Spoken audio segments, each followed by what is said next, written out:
Hello, hello. Oops. Who's on? It's you. So you're gonna mute your laptop. That better? Yep. Thank you.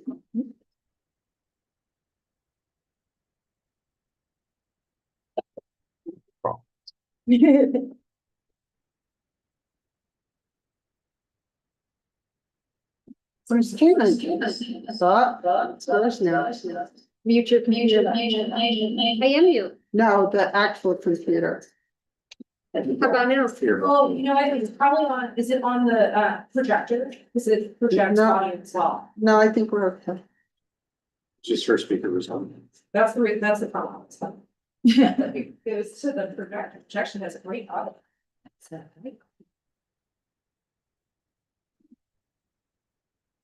and we do have a live link. There's Caitlin. Now we just have to see if Brian can come on.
Good evening, everyone. Marcia, if you wouldn't mind hitting perfect.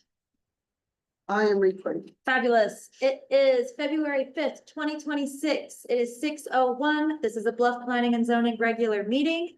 We'll start with the roll call. Malia Collins. Marcia Haydenfeld. Ann Brown. Caitlin McLennan. And I have heard from Brian Whitney. He will probably just be a little bit late, so we'll make note of that when he arrives. So first thing on the docket. Oh, does anybody else want to say they're here? We have some more people. Professional representing building department.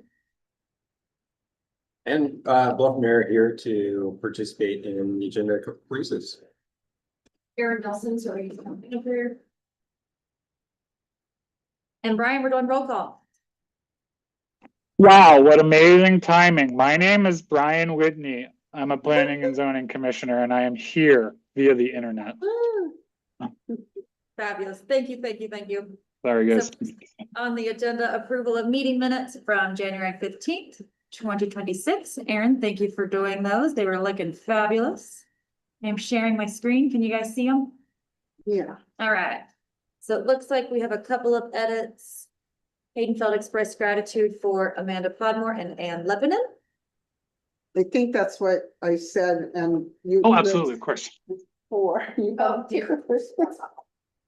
Oh, there was nothing. Yeah, I expressed gratitude for butterflies. Perfect, perfect. All right, moving along. Looks like an update in old business.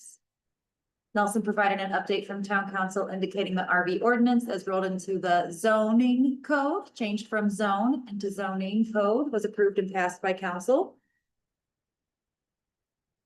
Everyone agree that's a good edit? I do as well. Speak now or forever hold your peace. Okay. And then number 9. I just didn't see the word adjourned, but Oh, we nice. did adjourn, so maybe we don't need the word adjourned. I don't care. It looks like at the very last sentence, just said meeting adjourned at 7:07. So whatever, it's just the next item on. Is it required that it actually say adjourn on the agenda? It does say it, so that's the only reason I typed it okay. on there, but Gotcha. I don't, so. I move to approve the meeting minutes as amended. I'll second that. Amazing. Good job, everybody. Moving right along. Oh, Oh, you're right. Good point. All in favor, say aye. aye. Aye. Aye. Aye. Anne's waving. Anne's aye. waving her hand. Are you able to come off of mute and say aye, please? Yes, I can, and yes, I. Thank you. Nice to have it on the recording as well. Yes, sorry. No problem. Okay, that's something I'm gonna have to get used to. All right, public comment.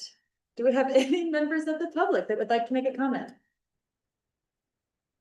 I don't see any members of the public on the Zoom call. 5, 4, 3, 2, 1. All right, moving into old business number 1, update from town council. Good deal. So we have been talking about a few things on the town council that are related to planning and zoning.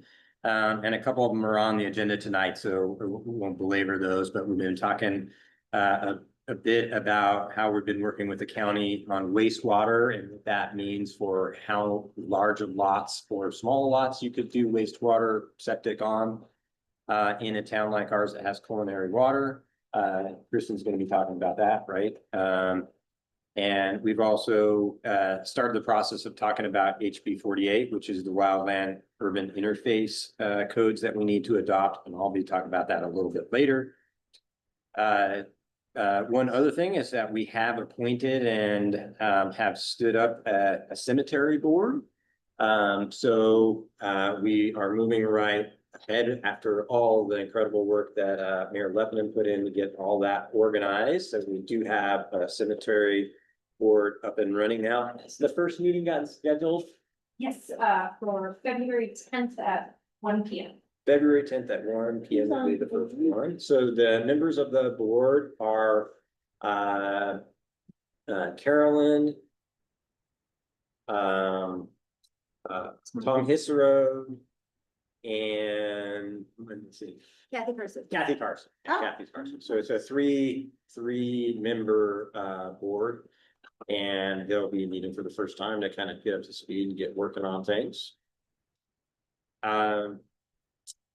As you've seen outside, we've got the playground coming along. Leah's been working really hard on that, and we actually just approved the other night getting a person to do leveling and put in a sidewalk around the playground, which we need to do before we put the playground up.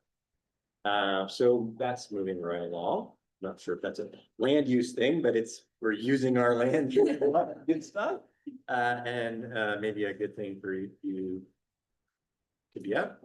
And then the only other thing is our joint meeting that's coming up. That's later on the agenda as well. So yeah. Any questions on things that you've heard of coming up or anything like that? All right, well, we can rock and roll. Sweet. Thank you so much. Number 2, update from building department. Kristen. Things have slowed down just a little bit. We have a couple projects that are smaller in nature and scope right now. And some of those are updating a kitchen fire suppression, commercial kitchen fire suppression system. And some electrical updates, and we don't have anything big books. And we ran the gamut with the on-site wastewater conundrum. And if you have a absolutely ideal situation, state code says that your lot can be a minimum of 2.275 acres. That is very important for land use if we want to discuss minimum lot sizes. That is an ideal, and just because people are at 0.28 acres does not mean that that site can accommodate a standard wastewater system. So there you go. We'll talk about that a little bit more as we dive into the ordinance review. So that's it from the building department. Any questions for the building department?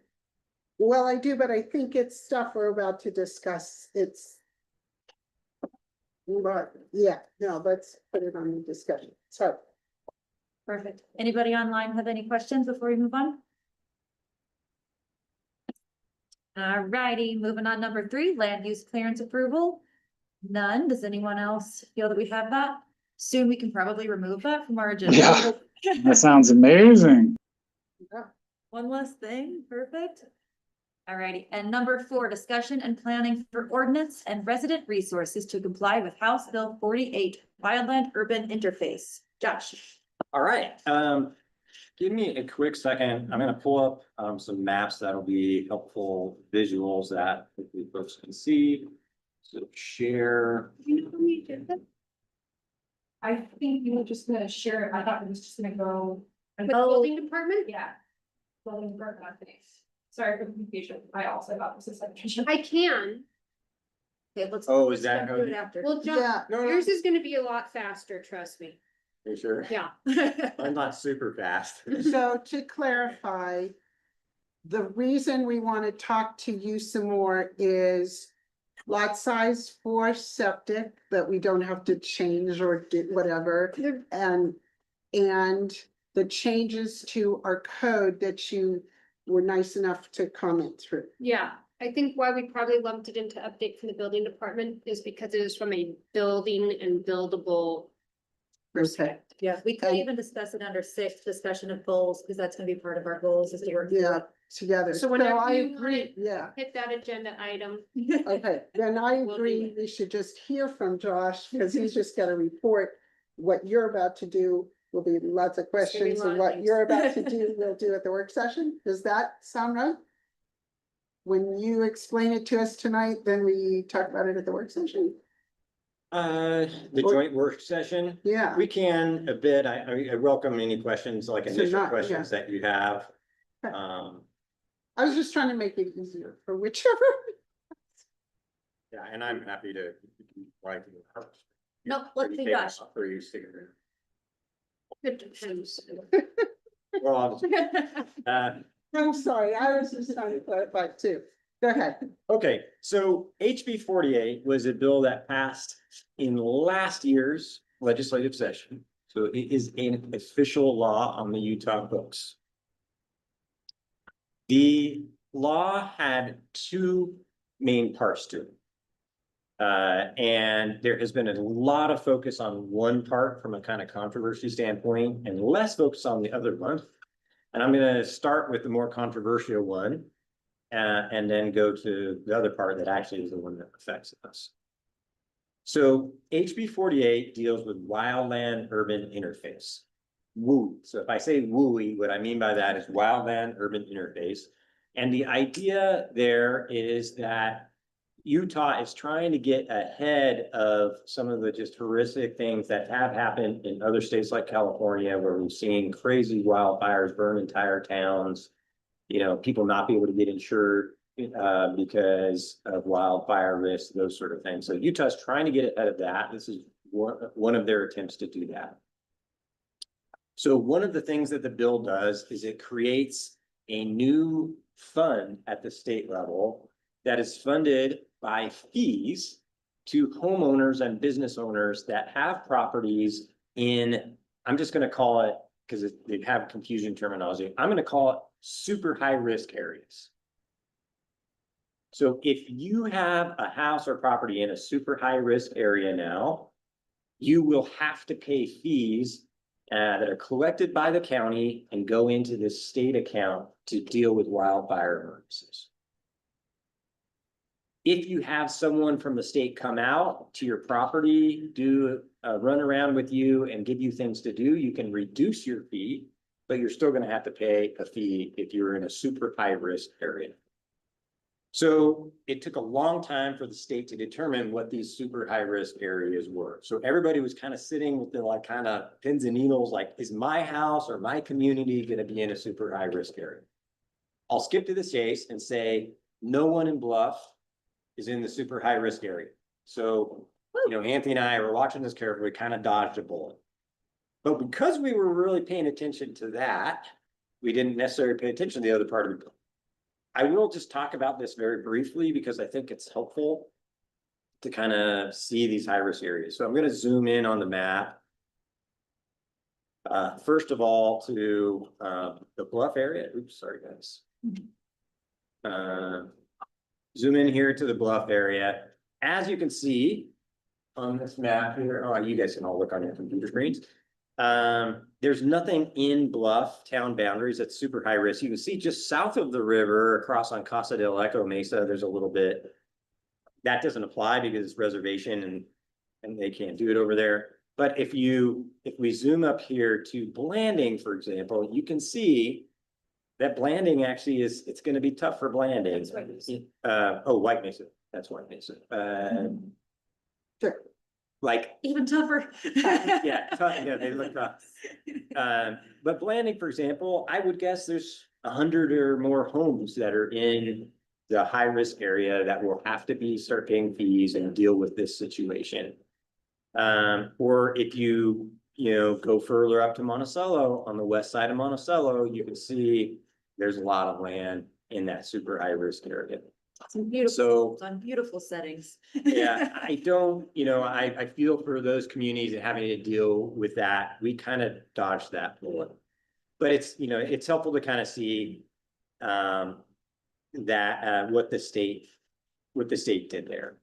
So the other part of the bill that does affect us, and I'll try to also be brief, but there's something called the Wildfire Cooperative System. And that is a system that Bluff is enrolled in. And it basically helps cover communities that are impacted by wildfire disasters. Essentially kind of a wildfire emergency disaster kind of fund that we're part of. And what we do as part of that is we do annual events like the one that Malia's helping to organize on the 27th, 28th of March. Got it. I've got my calendar because I'm helping with the firefighter side of that. Yes. Where we encourage people to cut down stuff on their property, take it over to the CCC, and the fire department burns it down. So essentially, it's a way for people to help reduce their wildfire risk on their properties. We do things like that to be part of the system. So anyway, the short version is we really want to be part of the cooperative wildfire system because it's really beneficial to our town. Well, what HB 48 did was it required any community that is participating in the cooperative wildfire system to adopt what they call the WUI, Wildland Urban Interface building codes. So more specifically, these are building codes that are created at a national level that can be adopted by communities to require people to build in such a way that it's less likely that their house will burn down in a wildfire situation. Something like we see in California happens where there's embers floating through the air. It's things like, I'm just going to give a couple examples, things like having a fire resistant roof, like a metal roof, right? Which a lot of people in Bluff have, but not everybody, right? It's things that like that. It's like having siding on your house that is fire resistant, right? So these building codes require people to build in a way that is, I would call it fire wise, or reduces your fire risk. The current national code, WUI code, is from 2006. And that is the one that the state of Utah has currently adopted. It's very likely, I would say almost a certainty, that in this legislative session, the state will adopt the 2024 WUI codes, which are much more updated after all fires in California. So the state says, if you're part of the CWS system, you are required by state law as a town to adopt these building codes for areas of your town that you consider to be in the wildland urban interface. Okay. So basically the only thing under the law that we have the ability to make a decision about is what part of our town is part of the wildland urban interface. Okay. We as a town can create a map that says these parts of our town are wildland urban interface and these parts of our town are not. So I'll give an example. Most of us are familiar with the Salt Lake City area, right? Downtown Salt Lake City would not be in the wildland urban interface. But if you lived up in the avenues or on the benches, right next to, the forest or something, your house probably would be in the wildland urban interface.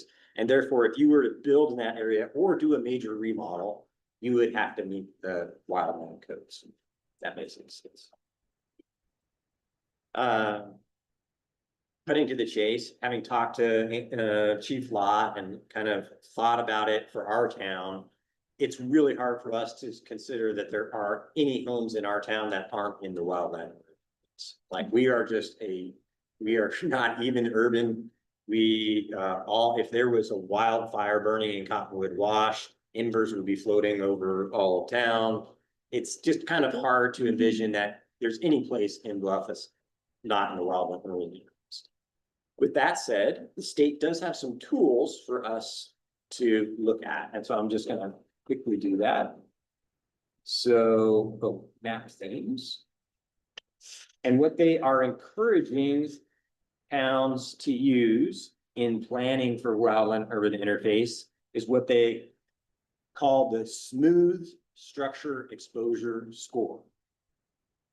And essentially what they did is they took different math and things and said, these are areas where structures are at higher or lower risk. So I'm gonna put up a little transparency here. So first of all, you see here, this is the hot map, and then I have to do transparency so you can see where we are in town. Zoom in a little bit more. So the darker, the higher risk. The darker, the higher risk. So this dark area here is high exposure. Well, I guess I would call it, they give it high, it's 6 out of 8. This next orange is 5 out of 8, also high. And then yellow would be what they call moderate exposure. So if you look at the core of Bluff, almost all of it is in 5 out of 8 high exposure. The exception is this area up here by the cemetery where we actually had a wildfire. That turns out to be in moderate exposure. Interesting. Right? And so the recommendation from the state level is that anything in a 5 or above should very likely should be in your rule. It's not required. We could say we only want these really hot red to be in. But I feel like we'd likely be doing people a disservice in, saying, hey, you really should build firewalls. I also think it would be pretty arbitrary to be like, well, you're moderate because you're on that side of Mulberry Street. Yeah. You know what I mean? And, or if you look back in there, like Cow Canyon, back in there where we're like, Peter and Karen's house and that kind of thing, that technically says it's a moderate, it's a lower risk, but I don't, as a firefighter, and, I don't see how that's any lower risk than, Britt's house right up the hill, which appears to me to be like right on the line, sort of deal, right? So it would be kind of, if we were to say, well, these areas that are moderate aren't in the wildland urban interface, it would feel kind of arbitrary to me, where you're like, if you build over there, you got lucky, and if you build over here, or you got unlucky, I don't know how you want to put it. That's just gonna make Kristen's job even harder. Right, yeah, between where it is. And so my essentially thought is that we would likely just make a map of the town of Bluff and say it's all WUI, and therefore the WUI code would be required if you build anywhere in Bluff or you do a major remodel. So the one wrinkle with that is that there is a bill at the legislature this year that would actually codify this 5 and above on this score as being what the rule is. So the state may end up just defining for us that you have to have, if you're 5 and above, you have to have it in there. And then if you have 4 in there, you may have to justify why you're adding 4. But yeah, so there is a potential, like under the current law, we could, if we wanted to, like, we could say, well, we're saying only areas that are 7 out or 6 out of 8 or 7 out of 8, like only this little area right here is going to be in the wildland urban interface. Is there anything built down there? There is nothing built down there that I'm aware of. River trails, Just river bottom. Yeah, river bottom area. But my thing, especially as a firefighter, we have a small firefighter department. It's a long response time for any mutual aid to arrive. It's like, yes, it's going to be a bit more expensive for people to build in this way, but long-term, it's way better for them and way better for the town if more of our town is built in a fire-wise kind of way. But we are required to adopt these codes for whatever we consider to be the wildland urban interface, and we can decide what the wildland urban interface is at the moment, current state law, which might change very soon. So from a process standpoint, Marie and I talked about, like, I think if, because basically we would be creating a map that says, if you build in these areas, these building codes apply. I think it's, the safest conservative thing is to assume that that's essentially a land use decision. And therefore, we should go through the land use process of having P&Z look at it, make a recommendation to the town council, us have a public hearing. And then adopt the ordinance that adopts the Louis code and shows the map of where it applies. So the only real thing we have to really debate is just what the map should look like, and where it applies. If we went with the whole town's wildland urban interface, that's a pretty easy map. If we decided to do something else, we would have to use something to justify the map. I know it took a little while, but it's kind of a complex issue. Does it make sense? Nate, I need some suggestions as a firefighter. Sure. Well, that's not my meeting. May I speak? Just, Here, let's first see if any other commissioners have any questions, and then we'll just speak. I think I just have a clarifying question. So like the what we need to do is create this map that accounts for wildfire risk. Yes? It defines the wildland urban interface for Bluff. And they're defining the state is defining the wildland urban interface as wildfire risk, or in addition to like wildlife migration, whatever. The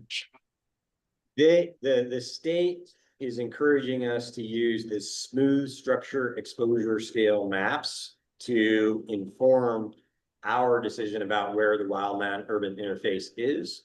Okay. But Okay. the bill does not, the current law does not, we can determine, like, if we want to determine that there's nothing in Bluff that's in the wildland urban interface, we could make that decision. I think it would be hard to justify given the data that we have in front of us on the map, but Yeah. we could theoretically do that. For Okay. now, that might change in this legislative session. This legislative session, what's the bill number that's being proposed? 41. 48. Okay. This one's 48. 48 was the one that passed last year. 41 is the new one. 41 is the new one that might change, what towns can put in their wildland urban things. Thank you. I just have a quick question. If this little part over here around Cemetery Hill and down near Wendy and Gary's, et cetera, theoretically is not part of the higher risk. It seems to me, as a newbie, that it would be so much easier to enforce this and make building department less vulnerable to judgment if we had the whole town as one level. Because I mean, I can see where we live, we're right at, I can't tell if we're at the edge or we're in that or whatever, but it just doesn't make sense to me to have two different levels within our itty bitty town. Yeah, I think it feels kind of arbitrary. That's why I use the word arbitrary, but Marcia? Yeah, going along with that thought, if you pass this map, we become part of the fund pool that funds for emergencies, but fire emergencies. That's what this aims we for. already are part of that pool. But if we didn't pass it, we might get taken out of the pool. Okay. Once we're in the pool, should we, if we have decided to divide up our map kind of color wise and make it different levels, someone who sits on top of the hill that's in our higher level gets paid if there's a fire and someone below does not? Nope. No, As okay. long as we adopt this, we will stay in In the the system. fire. And it's not homeowners that get paid. This is like a disaster Right, type the town of situation, Bluff like has town of to- Bluff kind of To thing. redo the road that, yeah. But it's not, the map has nothing to do. It's like you're required to pass an ordinance adopting the urban interface code, and you're required to have a map that shows where your urban interface is. As long as you do that, then you can stay in the cooperative wildfire system, which we are already in. We want to stay in. Right. And for clarifying, I No, think no, go ahead. we are in the cooperative wildfire system, and that's what we're paying for. This, by creating this WUI map, if we are not then required to fund that super high risk. No, because we So don't it's not have it. funding, and it's not homeowners paying for it. The town is paying for this cooperative wildfire system. And so things like this fire mitigation weekend actually helps to decrease our bill and doing different fire-wise things, so that hopefully, because I think this past year we paid $17 for it to be in that system. So, No, there you go. yeah. Yeah, the homeowners would not pay, because we don't have any of that super high risk, homeowners are not paying anything more.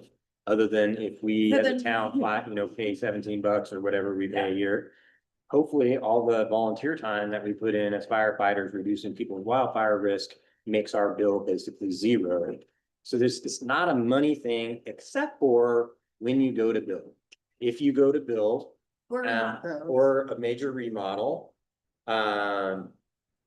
and by major remodel, I'm not 100% sure what they mean by that, but I think it's kind of like if you're doing things that have an exterior, I mean, you're like remodeling your bathroom. I don't think it triggers that you have to have your whole house be firewise. But they say that's why they major remodel, but that's, I don't know the details of that. But yeah, if you build or you have a major remodel, then it's gonna cost you a bit more likely to build in this more fire safe way. Which was my next question, is a combination of the building department in town saying, do current IBC codes not meet fire standards? What is the difference here?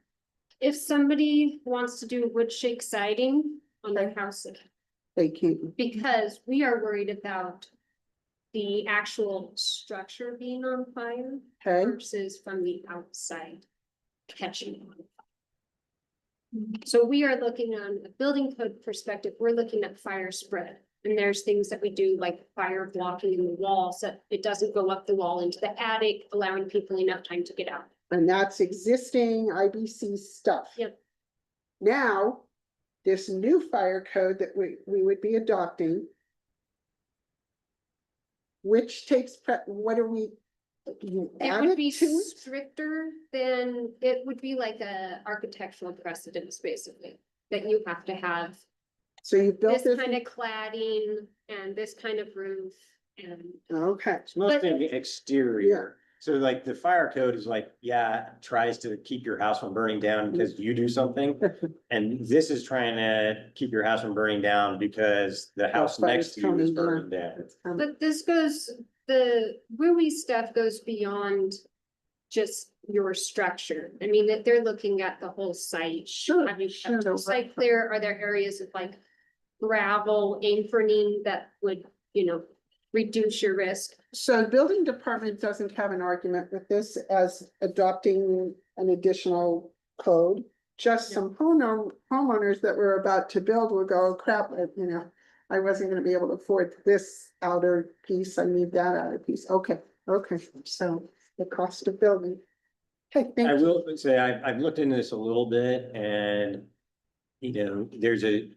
there's a lot of debate, from contractors and stuff of like how much it increases your cost.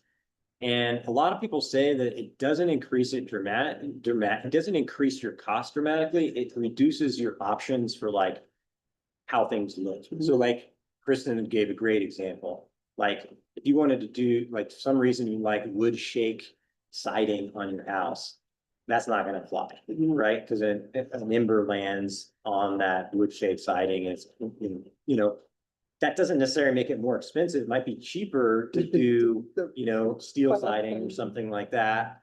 That is more firewise, but it limits your options as a homeowner, like maybe aesthetically more than it is actually a cost thing. There could be some costs, like, a metal roof might be slightly more than certain other types of roof. But again, it's not a crazy extra amount from what we've read, but it more like limits your options aesthetically.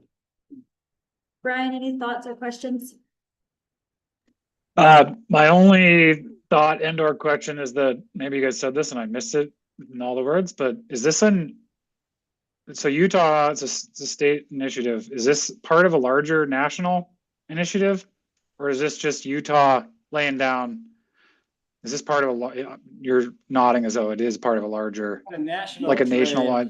Yeah, It's a national trend for states to adopt these wilderness urban interface codes. yeah. I don't remember the number of states, but a bunch of Western states have already adopted them. So Utah's, So it's not just Uh, Utah firing off this is based off of larger conversations that are It's a sort of trends national within the code. national, yeah. yeah, Right, it's a right, the national actual, code that's been created. California has already passed like a code that is Yeah. more stringent than this national one. What's left of California? Yeah. sounds about but- right. Yeah, there are multiple other states that have Okay. adopted. Yeah, I was just curious whether this was part of a larger, it's cool. Certainly, yep. Kristen, I'm ready. So I just want to get a little more background to this, so that we see it a little more holistically as you guys fumble through what you want to do here. The reason why this started, and we've had some fires close, LaSalle burned up last year.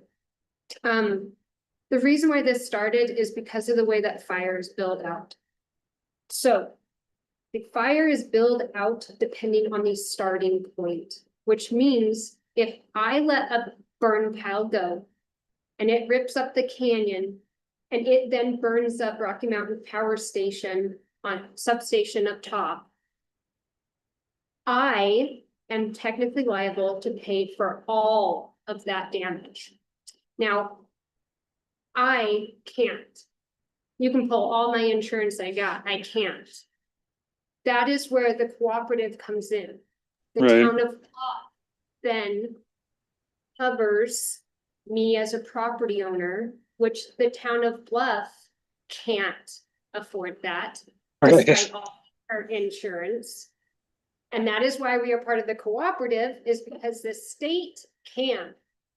Now, our end of the bargain is we will have so many firefighters that are red card certified. Pack test season is coming up, cheer them on as they're walking town.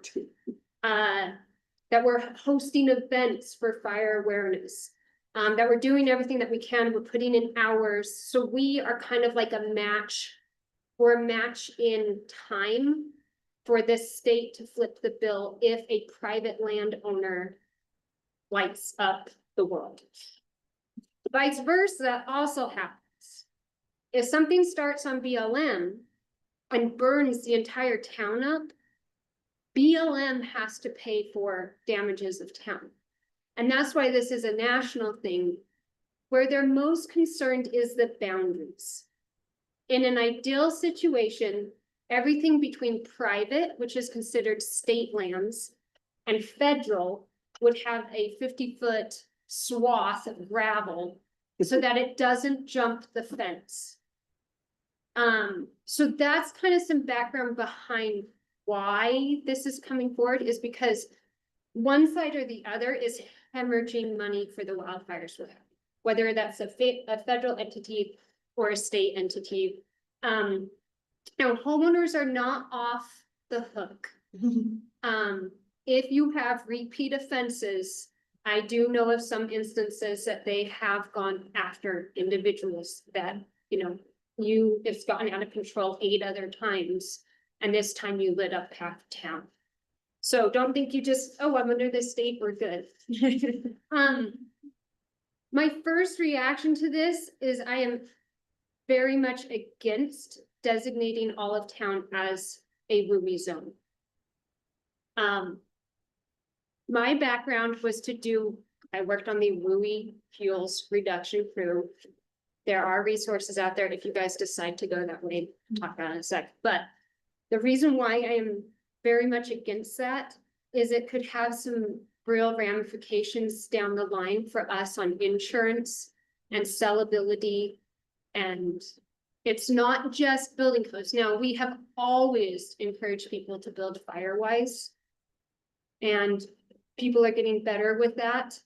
And yes, it is a town liability if you have one person in the middle of town that didn't build firewise and everybody else around them has. So it's kind of this balance between property rights and trying to maintain property rights at the lowest cost possible versus protection from your neighbor. So, that's where the responsibility is on each individual property owner as part of town to make sure that your yard's more or less cleaned up so that it won't spread. So that's all the 2 cents I have. As far as building codes go, we don't. Looks like we're going to have a lot of A work. lot to a lot think to talk about. Yeah, but I think it was explained nicely. Yeah. One other thing I will say is that, from a homeowner perspective, if you build to these codes, you're very likely to have a lower insurance rate than if you have a building that is not in today's day and age. But no existing structures would be required to, retrofit to do it unless you do a major remodel. It would be for kind of new building, that would add that, level of fire watts building codes. Josh, I'm not sure where this is at, but they were in the initial part, and I haven't looked at it for a while, but part of your tax assessment is tied to this, I believe. That, Oh, property tax? Mhm. Okay. So That's for going- the super high, only for the super high area. at some point, they were going to have state of Utah state lands and fire come out and do assessments in conjunction with the assessor's office. Now, whether we're in that zone or not. Yeah, that was if you're in the zone, so we don't have any of that, in the town, fortunately. And that would be one more reason why I'm hesitant to designate that you're in a WUI spot. For future For legislation. future legislation coming So down, you want none of Bluff and Wooey? correct? Aha. That's So- personal opinion. Okay, so I'm- this is real, Scott?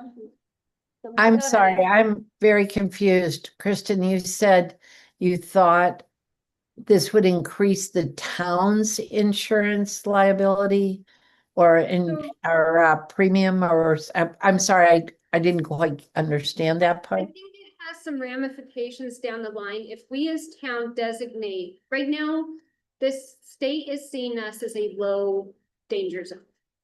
If we then as a town come forward and say, nope, all of town's in a moderate or high danger zone because we want people to use building codes, then we are, as per town designation, now in a high zone. And I think that that will have some rippling effects that we need to consider. I'm not saying it's good, bad, otherwise, and I think we need to do a lot of research on this. But my preference would be to not designate any WUI in town, because I am worried about what that could mean later to all property owners. So just to correct one thing, the way the state sees us is the way this map is. So they say none of the town is in the super high risk, but almost all of the town is in high risk, Yeah, 5 and 8. right? So I think, Well, but, I mean, we're looking at two different maps, because the risk is low, the exposure is moderate. right, and that's the way they're defining. They've encouraged people to look at the movie. I would But just yeah, I think it's a very, I mean, it is, This- I think it is a valid thing. On the flip side, I think there certainly could be some risk also with saying, well, you had a bunch of maps that showed that your smooth high risk score was high, but you elected to have 0 WUI, and you're in the middle of nowhere, and there's no one in the wildland or interface in your town. You know, I'm not, you know, what the attorneys say about that or not. You know, whether we said, you know, if we could get away with that, we'll see what the HB 41 says, if it makes fine for us. Yeah. Cool. That is really good information. We have a lot to think about, a lot to discuss, a lot of research for everyone to do. Thank you, Josh. Thank you, Kristen. For the sake of time, let's continue moving on because we are already at 6:45, so. We'll discuss that at the work session next week. I know that we do have that joint session, but we can also have a little bit of time to talk about that as a team as well. Well, and it may help us to talk with the town at the work session, because they have to, we all have to approve. In other words, we'll suggest that they have to approve. Yeah. So it'll be a good discussion to have, because it's a fascinating moment in time. So number 5 should be pretty quick, just discussion of process for shared email account. Marcia has been managing the shared email account and Brian is taking over. And so we decided it could be good for all of us to basically know what that process is. So Marcia, if you want to start with what you've been doing, and then we'll. Amazing. So what I have done is I check my email all the time. It's just what I do. And when I do, I check my home emails and my business email, which has shrunk down to planning and zoning is my business. I check the Marcia at planning and zoning and planning and zoning in Bluff. When I check the planning and zoning for Bluff, very typically, there are only a couple of things. The first thing is a request from residents for information to do something. Can I put this fence here? And what do I do about it? There have been far less of those since Kristen took over as building department. So I Yay. really, I know. And it's- then I just asked Marcia. Right. Yeah, you just sent an email to Marcia that says, can they put a fence there? Right, exactly. So the planning and zoning, the second thing that comes most often that, or also often, is the promotional information. Hi, we do septic tanks. Hi, we do zoning codes. Typically for that one, I ask Erin, and what I mean by that is this a legitimate thing that we have to do? Or is this just a sales push because somebody saw that we talked about septic tanks at our meeting? So what I typically do is put the email that I get in planning and zoning, big email, to the person that at most can answer that. If it's from a resident, I say, thank you so much for contacting P&Z. I have sent this to planning and zoning to determine if it's going on the agenda, and we'll let you know. Thank you. I have sent this to the building department, who will now answer you because it's a building question. And on the sales pitch or promotional ones, I let Erin say who needs to see it. Oftentimes I would do Erin and Amanda because maybe Amanda was looking for that information / Malia now. So Brian, it is my suggestion to you that when you open an email on the planning and zoning email, you determine who best can answer it. And if it's someone who needs a response, you say to that person, thank you, I am looking for the response from the right person, and you send it to the right person. Perfect. Okay, sounds great. So far, I have it loaded up.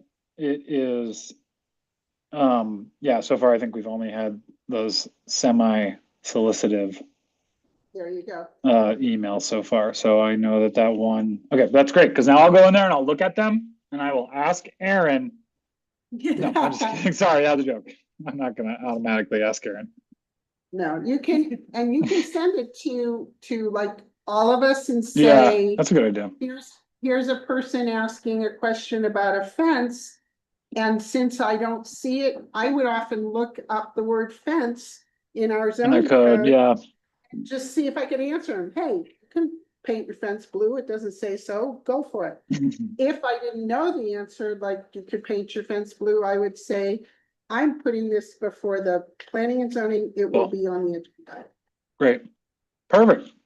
Awesome. That sounds wonderful. I probably won't check it every day. I have some alarms set up with the Just watch goal that. Yeah, of just making, watch my out. alarms are based around when things have to be put on the agendas. Yeah, I have a feeling that's what Exactly. you're gonna say, yeah. Perfect. So, Yep. yeah, so I have it, I'll make sure that I'm always checking it prior to those deadlines.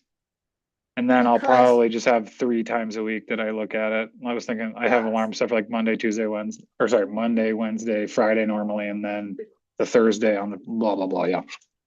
Yeah. Well, Yep. and the good news is that is an email address that all of us can check. That is something that all commissioners do have access to. So, Great. Ann and Caitlin, you guys are also able to look at it.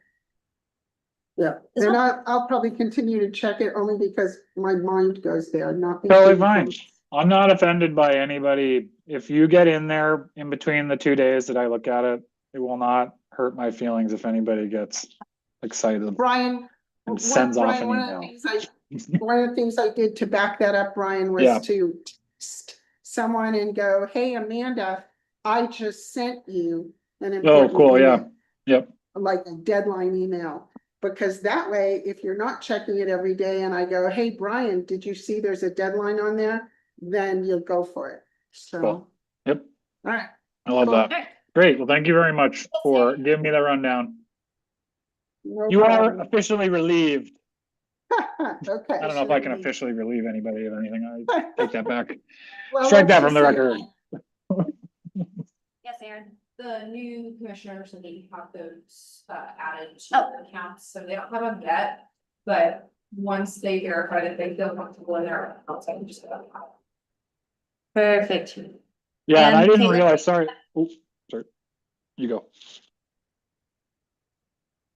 Ann and Caitlin, you will soon have access. I lied. You do not have access yet, but Aaron will get that to you once you guys feel comfortable with your It current. was like, there's no universe where I will check another email inbox, but if you do need me to fill in, Don't do it. Don't do it unless you have to. Yeah. I won't do it unless I have to, but always happy to help. I'm like, should we make a motion to officially relieve Marcia? Do we need to? I don't think we do. Yeah,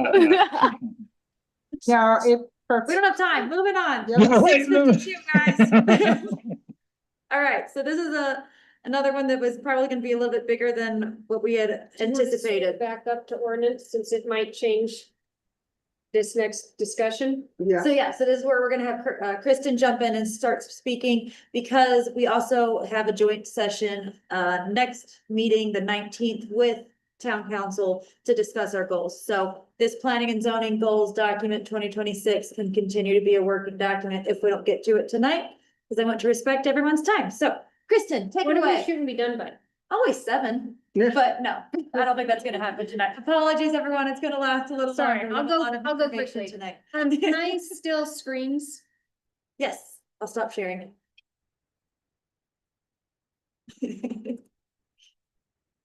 You have 5 minutes. Yeah, 5 minutes, go. Okay, first of all, just to set like the stage for this, we're not hashing this out tonight. Okay, I'm just gonna give you like a real quick, what I was thinking with my suggestions. This is probably going to take a few months to work through, so don't even think like by next meeting. Especially whereas your work session is already wrapped up with the goal setting. I'm anticipating this is gonna be through at least March. I'm happy to come back for your work session if you would like. Or I also respect the fact that we have some separation between building and planning, and you guys can make decisions without a third party. So, the scope of this was just to look at what we currently have. You have a ton of pending items for 2025. So some of those we have to do a little bit sooner. Some of those we can probably kick the can down the road a little bit because it's just a lot. So there's that list. It was also included in your guys' emails. The one thing I want to reiterate is that these documents are never a one and done. This is a living document. We might update it even more than once a year, but our goal is to at least reevaluate. Hopefully we get ahead of the game, that we start reevaluating things in October with new legislation, so that by November, December, we can have it adopted by January. So we're a little bit behind the curve this year, but hopefully by next year, we can get things legally adopted and ready to roll for the following year to take place. Your municipal land code is this link for the state. There's a lot of things in here that I reference under state code, that's right there. So we'll just dive into it. Definitions. Overall, I would highly recommend that anything that is defined in state code, building code, or commonly understood be omitted. The reason why is because if we define something differently than state code, then we cannot use state code where it references that for our definition. It has created conflicts in what I have seen. I've seen San Juan County lose their butt because of definitions. I would strongly recommend we just say state code has it covered. Unless there is something very, very particular, like maybe short-term rentals, that is one that they lost their butt on. It was over the definition of lodging house. Well, we didn't define what a lodging house was.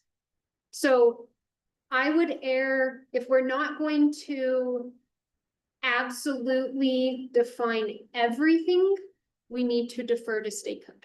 Do you write accessory dwelling, see state code, or do you leave the word accessory out. dwelling out? It's out. So when they get to accessory dwelling in our code, We need to understand, and I think one thing that would be helpful for our planning and zoning is not part of an ordinance, but that we can print out definitions from building code so that we are using the same language as we are sorting through things that is referenced in state. so someone Because there came are to, some new ones. someone came to us with an accessory dwelling that night, we'd have in front of us the state definition of the word accessory dwelling to answer the, Just as a Right. reference point, but it would be from state code. Right. Occasionally, those get changed a little bit to address zoning concerns or added to or omitted or so. Right. That would be my suggestion. So a lot of these are that. The accessory dwelling unit, I think we need to reevaluate this one a lot. You know, we put a square footage restriction on there. As per building code, a dwelling has to have certain things. And so, we've kind of doubled up on a lot of things there, which I think are already covered in building code, and you cannot sleep in it unless you have these things. This is state code. I wouldn't necessarily put it in our ordinance, but people need to know that you're only allowed one accessory dwelling per property. That gets into our zoning matrix a little bit, where we've said things like 4 per acre, but I'm like, for what? For single family homes, so we need to think about that, but state code says you can only have one. That can be attached or detached, so it can be apartment in the basement, it can be a cabin out back. And I left this state code right there. So a lot of these, if they're commonly understood too, I would get rid of it because it can only hurt us, not help us. Adversely affected party is in there. So a lot of these, I mean, Yeah, you can't. I'm not gonna waste our Yeah. time on that. One thing, we have done a lot of these where we define one use as per the matrix, but we haven't defined all the uses on the matrix. Again, I would suggest this is commonly understood. We know when you have David Brown's auto repair, that's different than a, you know, 2 garage door repair. Yeah. So I would try to get rid of those. You know, there's a lot of these that are just, some of them weren't used here in the document at all. I couldn't find another time it was used. It was defined but never used. Right. Yeah. We caught the opposite. We caught things where we said something and didn't define it. So we're the ones who kept adding things to the definitions. I love the fact that we don't have to. One thing I want to point out is we kind of used manufactured, what was it? Modular home and mobile home. Yeah. So you've got 3 of them. You've got manufactured home, mobile home, and modular home. Those are very, very different according to building code, and we've kind of lumped them all together. And so mobile homes are getting timed out. That's anything before 1976. If you have one still standing, fine, but you can't move it, you can't expand on it. There's a lot of asbestos used back in the day, and so they're trying to get rid of those for state code, and that is a state code standard. Manufactured homes are anything built after that thing. So that would be your single wides, etc. You think And how I'm- we've talked about this? I know, right? I know, and I was like, shoot, I should have reviewed that before we even got there. A manufactured home cannot stay on the wheels. So you have to get it in and you have to get it set. This comes into the tiny homes with wheels incident. Until it is affixed to the property, and they literally have straps that you strap it to a foundation, and you have to remove the wheels and axles. Until that happens, it is counted as personal property, not real estate property. Wow. So on the tax assessment, it's personal property, which is a much, much higher rate. Modular homes are similar, but not the same to manufactured homes in that they come in pieces and are put together. And again, that permanent fixture is important. We do need to reevaluate the tiny homes on wheels because that's a problem to leave it on. We're cut out for us. Wow, 26 gonna be a great year. My goal is to delete all of those red things in this file. That's my goal for Let's- 2020. I said, yeah. Brian, if you do need to go, we understand, and you are welcome to this. Oh, no, this it's good is right re- now. We're good. We're good right now. Okay. Thank you, though. Okay. I'll let you know if I do have to bounce Maps, out. I'll we let you can know. hopefully figure out something with that. There's a couple maps that we need to do. Woo is one, Mhm. floodplain is another one. Wondered about that, but I have Um, lots of questions on that one. Okay. And again, double-edged swords, right? Like we want people to be aware, but if you label them as being in a floodplain zone, you cannot get homeowners insurance. That was my question. So that's about where the it fire. So, hurts yeah, more than it helps. something to think about in our mapping of fire causes is. Right. But do we have people that didn't necessarily follow what was strongly recommended in the wash? Yes. So at some point though, and I think we need to keep this in mind, like, we cannot tread on property owners' rights. Right. We have to be very careful of that. And this is something I struggle with building department and with planning at the county is you're like, I would strongly recommend you do not build in the bottom of that wash. And they're like, well, that's my dream. You're like, okay. Good luck to you, yeah.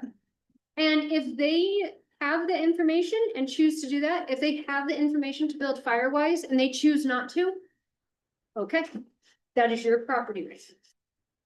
So we need to tread lightly. And Corey and I had the discussion a lot, like we cannot absolutely save everybody. Cause they're gonna do what they wanna do. And that is their right to do what they want. Building permits are required. This is already covered under the building permit stuff. Land use clearance, I believe has no use at this point in time, and that ordinance just needs to be dissolved. Yep. I think dissolved is the right word. That was in place when we were having the county administer and inspections, and that doesn't exist anymore. So that one can go We do away. that already? No, we've had the discussion that we need to, but the actual law has to be legally, We have to resend it. so you guys. It's not, I don't think we send as soon. You guys have Talk to. to legal. Yeah. I think Get dissolve some is the advice on right. that one, because we don't want it in. It was procedural and We've therefore, removed the procedure of it, haven't we, but the Yeah. law still stands. yeah, There's a small nuance. Per state code, we have to have a designated planning administrator, yeah. and we don't. And so that is you as the planning and zoning commission, and because you are the chair, Oh, no. it's your butt. All right. So you are ultimately the, in the legal eyes, like the go ahead or don't go ahead of gray area items. And if you don't feel comfortable calling that and want to bring it to the commission, Okay. if we have some gray area items, and then they can.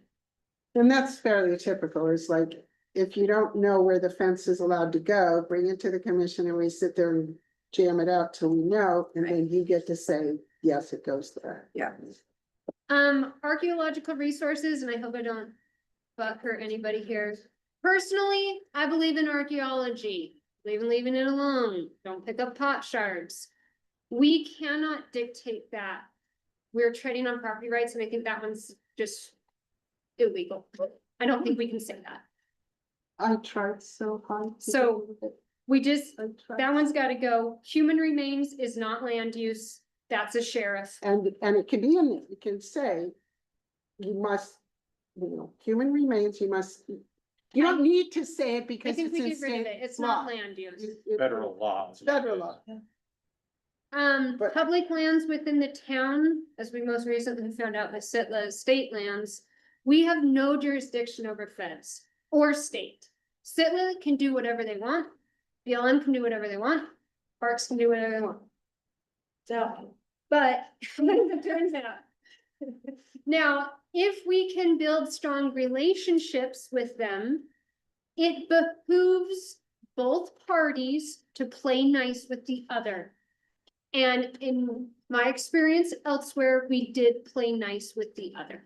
And they tried to be amicable towards what our end goal was. But we have zero legal they have zero legal duty to follow ours.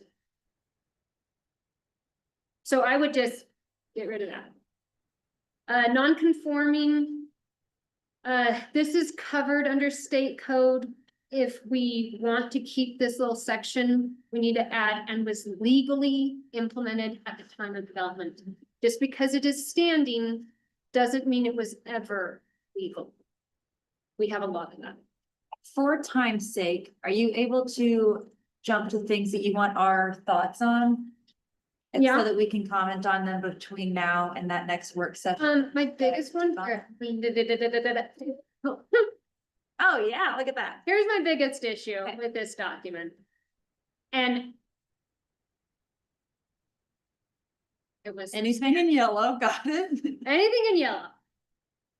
Who is doing a site plan review? That's my first question. You are. So, like, who is applying for a site plan review?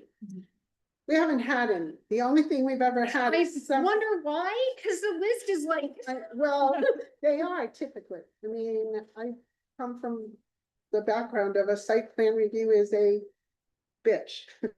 Pardon my French. but who's applying for that?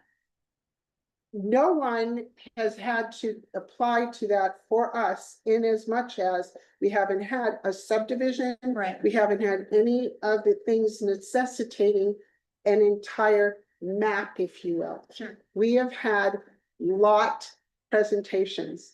I want my house, it fits in these parameters, and we go, nicely done. Or we say, hey, your outbuilding is, over by your setbacks, move it over. Oh, didn't notice, no problem. We've had site plot presentations. We've never had a full site plan presented by need, by any. I would like to see site plans only in this, once again, Marcia talking, not P and Z talking. I think site plans are only necessary when you're doing an entire development. Agreed. And so I think we need to move this section to our subdivision ordinance. Which, by the way, just got redone with all of its information coming from the state because we had a advisor do it for us. Yeah, so I would suggest if we want to keep this as you work through it, I strongly suggest that just cut and paste and then work it on that side. Okay. I think as far as as Marcia is saying, property boundary development, right? I'm not doing 50 lots. We handle that from the building department, and the building department's not just looking at built structure. We're looking at your parking lot, because depending on your occupancy dictates how many parking spaces you have to have. If you're over a certain occupancy, you have to have ADA requirements. And we're looking at that all the way through the entire parcel, not just from the time you get through the front door. So that would be my recommendation on this section. I do want to jump over to, this is kind of the density table, but this is also in the matrix. Things I think worth considering. Right now, we have pretty large setbacks that could be taken down a We little tried. bit We tried. for building code. Some pros and cons. If we want to make lots more affordable, they have to be smaller. If we make lots smaller and have huge setbacks, they're less buildable. So we would have to lower the setbacks. Particularly commercial is where we talk about. We can go down to that 0.3, for lack of a better word, for on-site waste flow. That's in an ideal situation. That's not guaranteed just because you have 0.3 that'll work. So I would consider that, but you also need to consider what it means for the town fabric. If we go down that low, town gets tighter. Your neighbors are closer. Do we want that? Do we not? I think for expansion's sake, we do have some private property. Expanding utilities out is very expensive. If, this is something planning and zoning needs to get a vision on. Do we want town to expand and people keep their space? Or do we want town to infill? There's some other bills coming down the line, I can't remember what they're called, the affordable first-time homeowner and an affordable housing. I can't remember the exact version. one. There are some housing-oriented bills that might help drive some of the decisions we make. If we can start backfilling town and people can stub in, infill, sorry, I'm coming from a Go back. heavy equipment perspective, we're gonna backfill that over there. If we infill town, people have to run power or water 50 feet maybe to the house. That's still gonna run you 20 grand. If they have to go out quarter mile to get water and power and now tap a transmission line down to a distribution line, you're just looking at an unrealistic price tag to even start with. So pros and cons of how we want to do that. It's asking a lot for developers to expand town. To front load that much infrastructure is a huge gamble. That's why towns have R1, R2, and R3 districts, because they can say in R1, you can have little lots, but in R2, you have to have half an acre, and in R3, you have to have an acre. And it reflects the distance of where you are in town to utilities. And I say that your poor people are over here and you're, It does. and the ones who can afford an acre. You know, but at least you're talking about offering choices. On that note, I would try to really think about simplifying our zones. Yeah. you're right. We have A1, A2, A3, we have C1, C2, C3. Factory, do we even have No, any no, factory? Don't worry about it. So I think we need to reevaluate that. Town is literally 2 blocks deep. So we just don't have the space for C1, C2, C3, because everywhere you have a boundary, you're going to have use clashes. So it's either like commercial, residential, or commercial and ag. Because if we have C1, C2, C3, every one of those kind of clash, and then, so you want to get clumpier. Personal opinion. Revisit the units per acre. What does that mean? Is that for dwellings? That was specifically when we were talking RV and mobile homes. Okay, so I would just clarify that. Cause that's under RV park and Yeah, mobile see home that park, top, so, yeah, okay. Well, it's under, No, it's That's under in the parks. It is Yeah, in okay. parks, but that's fine. We can. oh, buffer zones. Yes. I'm like, I don't even know what a buffer zone is. If we want people to be successful, we need to tell them how, not just you have to have a buffer zone. So the idea is here, since we're running out of time, that we take this, if I might make a suggestion. Yeah, please. Perhaps what we do is at our work session, without input from building at the time, we clean up what we agree with immediately. Yeah, By doing that, we can winnow it down to the things we need specific help yeah, with. yeah, and wise, You know, because I just love all the effort you put into Yeah. explaining what's here already. And we wouldn't need you until a future meeting of here's where we're stuck. yeah, Okay, those are all the big items. thank you, that is so much hard work, I appreciate it. Yeah, so this will probably be something for a work session in February, since our work session, this is already February, March, oh my gosh. Oh my goodness. Yes, so working on this at that work session in March. And then brace yourself because you got another list behind it. Yep. Perfect, sounds good. This is really great for our 2026 goals.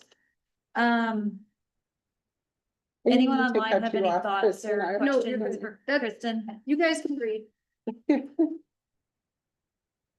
Oh, also, if you need to reach out to me individually, we cannot don't get caught up in it on email, just call me. Yeah, if you just specifically don't Or you can understand. email me, Mm. but we can't debate on email. And we shouldn't, we want to debate with each other. Okay, so I've just pulled up quickly that planning and zoning goals 26 draft, just so that everyone sees it. Let's keep on working on this and revisit it at our work session. That is going to be a joint session with town council, so that I can also share this with them, and we can say, this is kind of what we're thinking. And then we can all talk about it together. So, moving along, items for next agenda. So our next agenda is the work session. Work session, yeah, at next agenda or even following agendas, if there's things that you want to see on a next regular meeting or next work session. So I'm thinking March work session. This zoning ordinance. Well, if we're having a joint work session, then the work session agenda should be discussion with town council of goals and priorities, including building codes, fire codes, etc. So that they're all on there. Does that make sense? Is that what you need For, for it's our meeting and they're joining us? So the agenda is for us? Or is it their meeting? No, it's our meeting. It's on our day. yes, on your day and your meeting, I mean, I think the idea was that it would be like a joint planning session where we could be like, you're sharing your priorities, we're sharing the priorities, and kind of work out like what the top things are to work on. So it's your meeting. So I guess, yeah, we have to probably publish it as, well, I don't know, maybe Aaron, you would say you have to notice it both ways because. Yeah, so typically it's like a agreed upon agenda, however, I urge you, if you kind of like to address that don't include town council, we can notice those separately, and we might just need to go longer or start early or something like that. But if it is truly just intended to be a joint meeting, we'll notice it on both and have the exact same agenda. Perfect. To be discussed if, yeah. Think about it, if we want it to be longer for planning and zoning. Yep. Kristen definitely does. Okay, 8 other, I have one other. We are now going to begin using or continue, or yes, begin using just one link for all planning and zoning meetings, work session and regular meetings, same link, the one that we are currently on. And then there's a couple of trainings that were sent out, so I won't repeat them because they are in the boxes. Any others? Any others? If anyone wants to go to that hideout Yeah. training, Oh. I'm going, so we can. Have we registered yet? Nothing has come through yet. Okay. Registration and business. Okay, because yes, I'm gonna go and Yeah. I'm happy to drive with you. Yep. Ditto. Melissa. All right, I would entertain a motion to adjourn. So moved. All right, 7:21. Meeting is over. Thank you, everyone.